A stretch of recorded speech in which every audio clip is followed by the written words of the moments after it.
नमस्कार, स्वागत है आप सभी का 91.2 एफएम रेडियो नोएडा लोकमंच पर। मैं हूं चार्ली आपके साथ। शो शुरू हो गया है लाइफ ओके। जी हां, ये वही शो होता है जिसे लेकर मैं आता हूं हर हफ्ते आपके लिए, यानी कि सैटरडे और संडे, सैटरडे मॉर्निंग और संडे रिपीट सेम टाइम सुबह 7 से 8 बजे। इस शो में हम बातें करते हैं आपके स्वास्थ्य से जुड़े हुए मुद्दे पर, और साथ ही साथ एक एक्सपर्ट को अपने साथ स्टूडियो में लेके आते हैं जो आपके स्वास्थ्य से जुड़े हुए सवालों का जवाब भी देते हैं, और साथ ही साथ आपको देते हैं बेहद इंपॉर्टेंट हेल्थ टिप्स जिनको फॉलो करके आप हेल्दी रहते हैं, फिट रहते हैं। तो आज हमारे साथ हमारे स्टूडियो में मौजूद हैं डॉक्टर करण सिंह नागर जी। इनसे हम चर्चा करेंगे बालों से जुड़ी हुई समस्या के बारे में। तो चलिए आपको मिलवाते हैं डॉक्टर साहब से। सर, आपका शो में बहुत बहुत स्वागत है। सबसे पहले अपना परिचय दें हमारे लिसनर्स को। Myself, Dr. Karan Nagar, founder of Cosmogenics Aesthetics from Greater Noida. जी सर, बातों का सिलसिला शुरू करूंगा आपसे। सबसे पहले आपसे जानना चाहूंगा, बालों से जुड़ी हुई सबसे कॉमन प्रॉब्लम है हेयर फॉल। इसके लिए कौन सा फैक्टर सबसे ज्यादा जिम्मेदार होता है सर? मैं आपको बताना चाहता हूँ, हेयर फॉल एक बहुत ही कॉमन समस्या है जी। बाल झड़ते जाना किसी को भी परेशान करने के लिए काफी है, लेकिन लोगों को डर सताने लगता है कि कहीं वह गंजे ना हो जाए। जी जी। लेकिन हर बाल टूटने पर आपको परेशान होने की जरूरत नहीं है, क्योंकि सामान्य बाल बढ़ने के साइकिल में भी रोज हर किसी के 100 बाल टूटते हैं। हालांकि अगर ज्यादा तेजी से बाल टूटने लगे तो यह तनाव की बात हो सकती है, क्योंकि आजकल जो हमारा लाइफ साइकिल हो गया उसमें मोस्टली लाइफ को लेके किसी ना किसी को, लाइफ को लेके, फ्यूचर को लेके, या कोई पर्सनल प्रॉब्लम चल रही हो तो वो बंदा स्ट्रेस में चला जाता है। उसकी वजह से भी उसको एंजाइटी और डिप्रेशन होने लगती है, तो फिर ये प्रॉब्लम स्टार्ट हो जाती है हेयर फॉलिंग के लिए। दूसरा कारण इसका होता है आनुवंशिक वजह से। हेयर स्टाइल हो या बालों का गलत रख रखाव हो, लाइक जैसे सैलून में जाते हैं तो ड्राई, ब्लीच, स्ट्रेटनर, कलर्स, बालों में केमिकल इस्तेमाल करने की वजह से भी बाल झड़ना शुरुआत हो जाते हैं। जी। तीसरा पॉइंट होता है इसमें हार्मोन्स का इनबैलेंस होना, इनडिसबैलेंस होना। महिलाओं में ये बर्थ कंट्रोल पिल्स, प्रेगनेंसी, बच्चे के जन्म, मीनोपॉज की वजह से हार्मोन्स में आए बदलाव की वजह से भी बाल टूट सकते हैं। नंबर 4, इसमें बीमारी हो या कोई सर्जरी हो। अगर किसी को कोई बीमारी हो या सर्जरी हो, उसी की वजह से तनाव इस समय के लिए भी बालों के उगने की प्रक्रिया एक रुक सकती है, जैसे कि लाइक थायराइड किसी को हो जाए, डिसऑर्डर, सिफिलिस, आयरन की कमी से, या कोई अदर इन्फेक्शन हो तो बाल टूट सकते हैं। जी, तो सर हमें ये पता कैसे चलेगा कि हमारा जो हेयर फॉल हो रहा है इसकी वजह हार्मोनल इम्बैलेंस है या फिर आनुवंशिक है या कोई और वजह? इसके लिए कुछ आपको टेस्ट कराने होंगे, जैसे कि नियर अबाउट किसी उसमें, या तो स्पेशली किसी हेयर डॉक्टर को दिखा लें तो वो कुछ सजेस्ट कर देंगे आपको कि क्या टेस्ट आपको लेने हैं, क्या टेस्ट आपको कराने हैं, किसकी वजह से आपको बाल जा रहे हैं। नियर अबाउट किसी भी डर्मेटोलॉजिस्ट को या अच्छे डॉक्टर, स्किन डॉक्टर या हेयर डॉक्टर को आप दिखा सकते हैं। जी। अब मतलब दवाइयाँ या विटामिन, कई बार कुछ दवाइयों के साइड इफेक्ट भी हो जाते हैं, उसकी वजह से भी बाल झड़ने स्टार्ट हो जाते हैं। जैसे लंबे टाइम तक किसी एंटीबायोटिक का प्रयोग करना, ये बाल टूटने की एक कॉमन प्रॉब्लम है। बाकी पोषक तत्वों की कमी से, ज्यादा डाइटिंग या खाने में पोषक तत्वों की कमी से बाल झड़ सकते हैं। प्रोटीन्स, विटामिन, मिनरल की कमी से भी बाल झड़ने स्टार्ट हो जाते हैं। महिलाओं में गीले बालों को बांधने की वजह से भी इंफेक्शन या जोखिम बढ़ सकता है। हेयर फॉल का एक बहुत बड़ा कारण है। जी जी, बहुत ही बढ़िया। सर, कुछ लोग, खासकर महिलाएं, हेयर केयर के नाम पे लगातार शैम्पू और तेल बदलते रहते हैं। हेयर कट के दौरान भी ऐसे प्रोडक्ट्स यूज किए जाते हैं जिनमें केमिकल्स होते हैं। ये कितना सही है, कितना गलत है सर? जी बिल्कुल, देखो बार बार शैम्पू चेंज करना भी एक बहुत बड़ा कारण है, क्योंकि उसमें काफी केमिकल्स आते हैं। लाइक जैसे कि इसमें सल्फेट फ्री और ये अमोनिया फ्री लिखे रहते हैं, बट ऐसा कुछ होता नहीं है कि उसमें ये उसकी मात्रा जरूर कुछ ना कुछ डली होती है, और जो कि हमें काफी नुकसान देता है। काफी ऐड आती है कि ये ले लो, ये शैम्पू ले लो, बट वही किसी डॉक्टर की सजेस्ट से ही आप कोई शैम्पू या कोई चीजें यूज करें। जी सर, हेयर फॉल हो या बालों की शाइनिंग कम होना या बाल दोमुहे होना, इन सब को रोकने के लिए मार्केट में मिलने वाले कॉस्मेटिक प्रोडक्ट्स पर भरोसा करना कितना सही होता है? क्या हमें घरेलू उपायों पर ध्यान देना चाहिए? जी बिल्कुल, घरेलू उपाय पर ध्यान देना चाहिए। बालों को धोने के लिए जैसे अंडे का प्रयोग आप कर सकते हैं। हीट स्टाइलिंग कम से कम करें। बालों को डीप कंडीशनर उपचार दें। पिलो कवर को समय समय पे आप बदलते रहें। बालों को बांध कर न सोएं। अगर आपके बहुत ऑयली हैं तो उसमें कंडीशनर आप इस्तेमाल कर सकते हैं। हेल्दी डाइट आप पर्याप्त मात्रा में लें। Take a 3 to 4 litre water in a day. जी सर, हेयर केयर के लिए हमें अपनी रोजमर्रा के जो तौर तरीके हैं, आदतें हैं, और क्या बदलाव कर सकते हैं सर, खान पान के अलावा, डाइट के अलावा?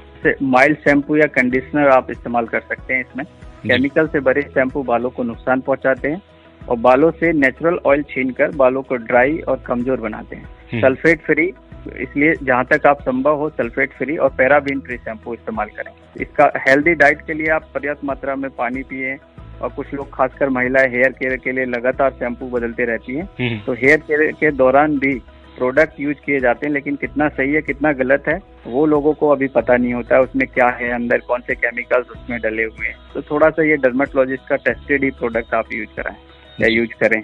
जी सर, गंजेपन का स्थायी और अस्थायी इलाज क्या है? हेयर ट्रांसप्लांट के अलावा और कोई उपाय होता है क्या? हेयर ट्रांसप्लांट गंजेपन का स्थायी इलाज होता है। गंजेपन हो या एलोपेशिया, और दुर्भाग्य से सभी पुरुषों का होता है। मोस्टली हेयर फॉलिंग तो सबको ही होती है जी। यह पुरुषों में बहुत कॉमन होता है।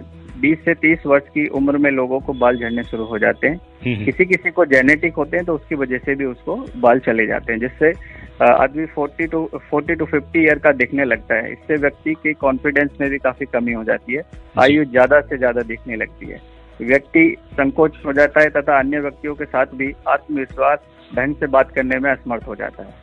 इसका इलाज इसका हेयर ट्रांसप्लांट के बारे में हेयर ट्रांसप्लांट आप कर सकते हैं, जैसे FUE अभी काफी ट्रेंडिंग में है, तो आप FUE हेयर ट्रांसप्लांट ले सकते हैं। अदरवाइज PRP आपका चल रहा है, GFT ट्रीटमेंट चल रहा है, तो ये नियर अबाउट आप किसी भी डॉक्टर से आप ट्रीटमेंट ले सकते हैं। जी जी सर, जो लोग फैशन के नाम पे या फिर सुंदरता बढ़ाने के नाम पे वैक्सिंग कराते हैं, बालों को घड़वा लेते हैं हाथ पैर पे, ये क्या सही है? कितना इसका नुकसान होता है सर? देखो, हेयर वैक्सीन नहीं करानी चाहिए क्योंकि उसमें काफी प्रॉब्लम आती है जी।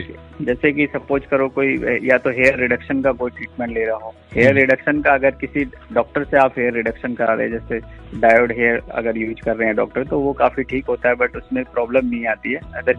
अदरवाइज ये वैक्स वगैरह आप कराते हैं तो उसमें ब्लैक स्किन पड़ जाती है, वहाँ से स्पॉट आ जाते हैं, ब्लैक स्पॉट आ जाते हैं, स्किन काफी थिन हो जाती है, तो ये सारी प्रॉब्लम कॉमन प्रॉब्लम है जो स्टार्ट हो जाती है। जी सर, बालों का लगातार गिरना क्या एक नॉर्मल हेयर प्रॉब्लम है, या कुछ केसेस में ये भविष्य में किसी गंभीर बीमारी का संकेत भी हो सकता है? हाँ, जैसा कि मैंने आपको पहले भी बताया था कि हेयर फॉल या बालों का लगातार गिरना अपने आप में एक बहुत बड़ी चिंता है, विषय, ये एक बहुत बड़ी चिंता का विषय है। व्यक्ति अगर किसी भी व्यक्ति को लंबे समय से हेयर फॉल हो रहा है तो यह थायराइड या बीमारी के लक्षण हो सकते हैं, या फिर एलोपेशिया एरेक्टा जो कि एक ऑटोइम्यून डिजीज होती है, जिसमें व्यक्ति के हेयर हमेशा के लिए चले जाते हैं, होने की संभावना होती है। लगातार बालों का गिरना, आपके अंदर protein, iron, calcium, vitamin, mineral, fat, protein, zinc, nutrient की कमी हो जाती है, अदर न्यूट्रिएंट की भी कमी हो जाती है इसमें, ताकि ये अगर प्रॉपर मात्रा में आप प्रोटीन या आयरन, कैल्शियम, वाइटामिन ले रहे हो तो फिर आपका हेयर फॉल काफी कम हो जाता है। जी सर, बाल सफेद क्यों होने लगते हैं और इसको कैसे कंट्रोल किया जा सकता है? सफेद का होना एक बहुत बड़ा रीजन होता है, या तो उसके पीछे अगर 14 to 15 की एज में हो रहा है, तो रीजन है कि उसके पीछे कहीं ना कहीं उसको जेनेटिक हो, उनके फादर को हो या ग्रैंडफादर को, जी ठीक है, या फिर हमारा डाइट फैक्टर होता है, या फिर स्टोमक का अपसेट रहना, आई मीन टू से कि पेट का खराब रहना, मोशन टाइम से नहीं जाना, spicy food, junk food, non veg ये बहुत ज्यादा मात्रा में लेना, प्रॉपर डाइटिंग नहीं करना, तो ये एक बहुत बड़ा फैक्टर है। तो हम लोगों को कहीं ना कहीं डाइट को प्रॉपर मात्रा में फॉलो करना चाहिए, जैसे वाटर इनटेक बढ़ा देना चाहिए, 3 से 4 लीटर पानी पियोगे तो पेट ऐसे ही ठीक रहेगा आपका, और मोशन ठीक रहेगा। सारी बीमारियां स्किन, हेयर एंड नेल की पेट से ही चलती हैं, पेट ठीक है तो सारी बीमारियां ठीक है। जी सर, कई बार क्या होता है कि हेयर फॉल छोटी उम्र में भी होता है, हेयर फॉल बड़ी उम्र में भी होता है, तो क्या कोई ऐसी एज है जिसमें हेयर फॉल हो तो हमें निश्चिंत हो जाना चाहिए, लाइक इस उम्र में तो बाल जाते ही जाते हैं, टेंशन की कोई बात नहीं है, या जवानी में बाल जाने लगे, ऐसा कुछ है सर?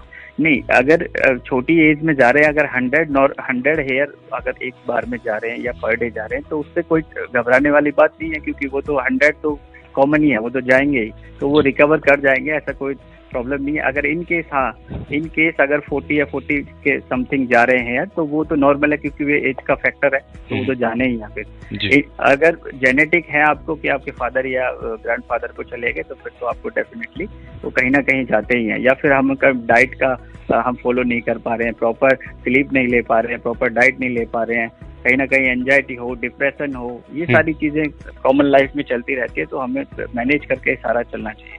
जी। सर कुछ जो टीनेजर्स बॉयज होते हैं, लड़के, उनकी दाढ़ी काफी लेट से आती है या प्रॉपर आती नहीं है सही लाइन में, क्या ये भी हेयर से जुड़ी हुई कोई प्रॉब्लम है? एक्चुअली जिनको दाढ़ी नहीं आती है, जैसे सपोज करो वो 20 या 21 का हो गया, 25 का हो गया और फिर भी उसको दाढ़ी नहीं आ रही है, तो ये कहीं ना कहीं हार्मोन्स की कमी होती है, उसकी वजह से ये उसको हेयर नहीं आते हैं। डॉक्टर के पास भी जाता है कि डॉक्टर साहब मेरे को ये हेयर नहीं आ रहे हैं, तब बोलते हैं कि हेयर नहीं आए हैं, तो फिर उसको हार्मोन्स के टेस्ट करा लेने चाहिए। बाकी बायोटिन्स वगैरह और टैबलेट काफ़ी आती है, मल्टीविटामिन, तो वो किसी डॉक्टर से सलाह करने के बाद ही आप उनको लेनी चाहिए। जी सर, बदलते मौसम के हिसाब से, लाइक गर्मी के मौसम में क्या होता है, अगर हम बाल लंबे रखते हैं तो पसीना, धूल मिट्टी सब उसमें मिल के उसको नुकसान पहुंचाते हैं, तो किस तरह का हेयर स्टाइल आप सजेस्ट करेंगे और कैसे केयर करनी चाहिए गर्मी के मौसम में सर बालों की?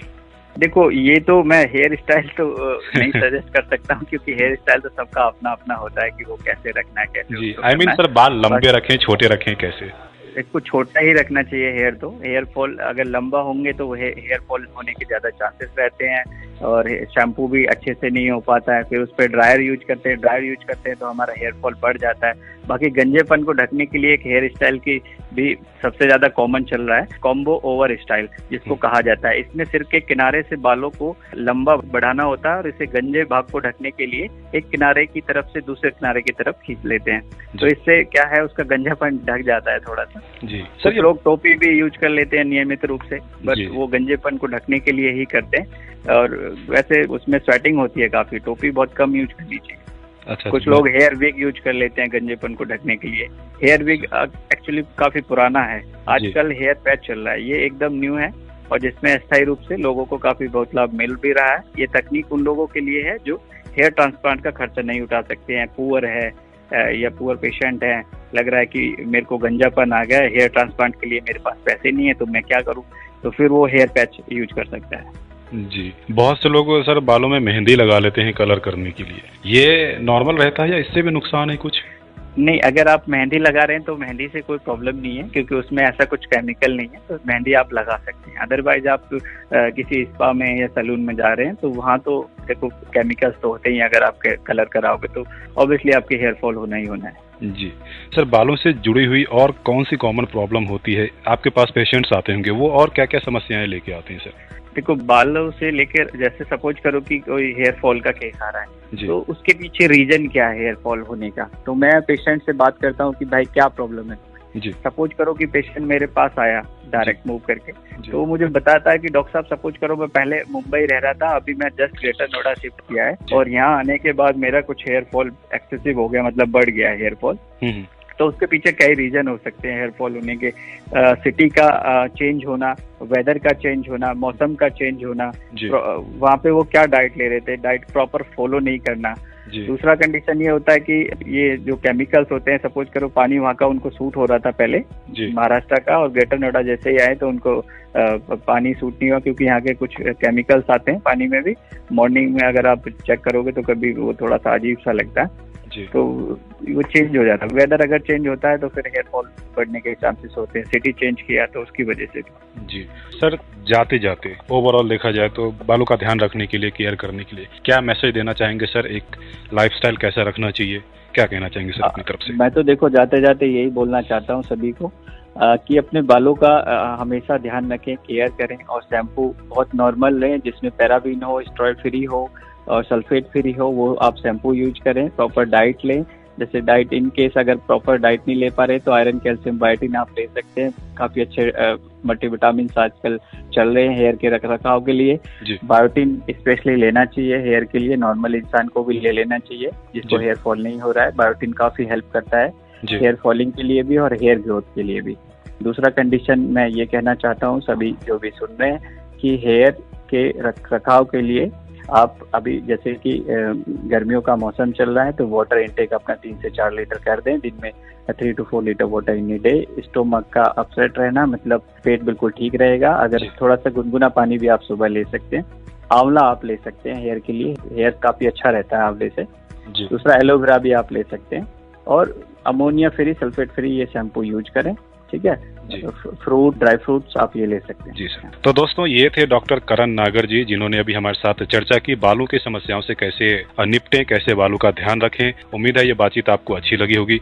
Thank you so much sir हमारे साथ जुड़ने के लिए और हमारे लिसनर्स को इतनी महत्वपूर्ण जानकारी देने के लिए, बालों को कैसे केयर किया जाए इसके बारे में अवेयर करने के लिए। Thank you. तो दोस्तों सुना आपने, अगर आप डॉक्टर करण नागर के बताए हुए सुझावों का पालन करेंगे तो कोई आपका बाल बांका नहीं कर पाएगा। ठीक है, ये बातचीत आपको अच्छी लगी होगी। अगर आप कोई फीडबैक देना चाहते हैं या फिर अपनी स्वास्थ्य से जुड़ी हुई किसी समस्या को हमारे साथ शेयर करना चाहते हैं, आप चाहते हैं कि हम उनका समाधान आप तक लेके आएं, तो आप हमें हमारे स्टूडियो के नंबर पे कॉल कर सकते हैं। हमारा नंबर है 8742937912। अब मुलाकात होगी अगले एपिसोड में एक नए विषय पे, एक नए एक्सपर्ट के साथ। तब तक के लिए अपना ध्यान रखिए, कोरोना के गाइडलाइंस को फॉलो करते रहिए और सुनते रहिए 91.2 FM रेडियो नोएडा लोकमंच, आपकी अपनी आवाज। मैं हूं चार्ली, शो चल रहा था लाइफ ओके। Bye bye.